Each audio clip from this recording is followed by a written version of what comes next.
L'école professionnelle de Kehl œuvre aux bonnes relations franco-allemandes. Il s'est en tout cas vu décerner à Berlin le prix De Gaulle Adenauer. Il récompense les initiatives favorisant l'entente entre les deux pays. Daniel Gerner, Anna Strobel se sont rendus dans l'établissement pour comprendre ce qui lui valait cette distinction. Regardez.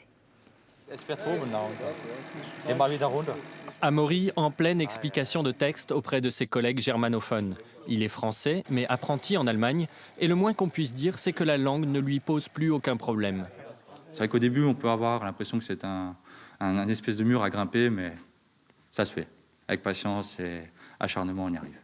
Comme Amaury, ils sont environ 60 Alsaciens chaque année, sur 1400 élèves au total. Les apprentis allemands, eux, vont souvent en stage en France. C'est cette ouverture qui rend le centre de formation de Kehl exceptionnel, et ça fait déjà 30 ans que ça dure. Nous sommes une école juste à côté d'une frontière. C'est une frontière en matière de la langue, en matière de l'interculturalité. Et ça donne que cette école doit tous les jours poser des questions. Comment on peut traverser cette frontière?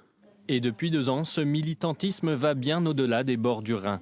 L'Europe se construit aussi avec ces jeunes immigrés venus de Syrie ou de Russie, de Croatie ou de Gambie.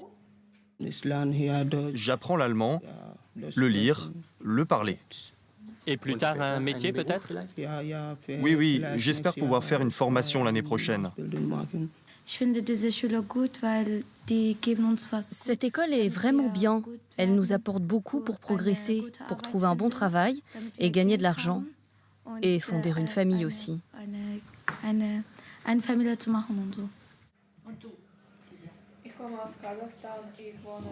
Il faut qu'ils apprennent notre langue pour pouvoir trouver un travail et pouvoir habiter ici, se débrouiller ici avec notre culture. Cerise sur le gâteau, la Berufsschule de Kehl peut quasiment garantir une place d'apprenti à tous ses élèves. Rien que dans le district de Lortenau, plus de 400 postes n'ont pas trouvé preneur cette année.